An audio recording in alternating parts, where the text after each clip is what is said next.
በጣም አምሮባት ከርቀት እያየዋት ነውና ወርጄ ነው የምቀበላት ጋይስ። መጠሪያ አልተገኘም የሚሆንሽ ላንቺ ተስማምቶ ቆንጂና ራሱነሽ ውበት ነፍስ ሕይወትን ዘርቶ አልተፈጠረም ሰው የለሽም አምሳያ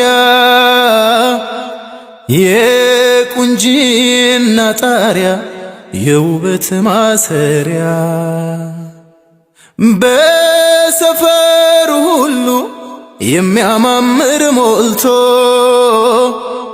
ውበትሽ እንዳርማ የሚታየው ጎልቶ። ሰላም ሰላም የኔ ውዶች እንዴት ናችሁ? እንዴት አመሻችሁ? ደህና ናችሁ ወይ?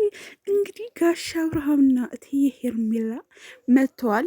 ለማንኛውም እኔ በዚህ ልቀልድ አይደለም፣ እውነት ለመናገር ፍቅራችሁ ያጣፍጥላችሁ እና ደግሞ ከበቀደሙ ከዚህ በፊት ያለችው ከሩታ ሚስቱ ጋር ካሁኑ ሄርሜላ ሚስቱ ጋር እና እሁድ ቀጠሮ ጌም አላቸው እና ቅድም ቪዲዮ ሰርቼ ሞለጭ አረጋችሁኝ በውስጥ መታችሁ። አንዳንድ ወዳችሁ ደስ የሚለው ነገር ደግሞ ምንም አልሰማችሁም፣ እውነቱን ሳወራችሁ ስለማልሰሙ አይዶን ኬር ብሏል እና የኔ ፍቅሮች ማለት ነው። ምን ይሰማችኋል አሁን ይሄ ነገር ስታዩ? ከባዱ ነገር የምር ውሳኔው ራሱ ከባድ እኮ ነው። ከባድ ብቻ አይገልጸውም። የጌታ ሆይ ድረስ እና ለማንኛውም ሄርሚ ከአብርሃም ጋር ያው ጥሩ የፍቅር ጊዜ እያሳለፉ ነው። መቼስ እንደዚሁ ነው። አንዳንዴ እኔ ከማስበው በላይ ሆንብኛል። ለምን እንደሆነ ታውቃላችሁ? እኔ ብዙ ነገር የማውቀው ነገር አለ። ምሳሌ አብርሃም ከሩታ ጋር ያለው ሪሌሽንስ አውቃለሁ እና እዚህ ጋር ደግሞ ሌላ ነገር ሲፈጠር ደግሞ እንዴት እላለሁ።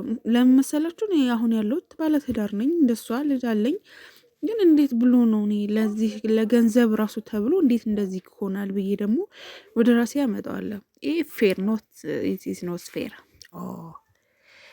እና ትክክል አይደለም እና በዚህ ልክ ትምህርቱን ምን አይነት እንማር የሚለው ደግሞ ወደ ራሴ ያመጣዋለሁ እና ጥሩ አይደለም። የምር በጣም ያስጠላል። ግን ደግሞ ፍቅራችሁ ያጣፍጥላችሁ። እኔ ከሄርሜላ ጎን ነኝ እና የሩታ በጎች ተረጋጉ።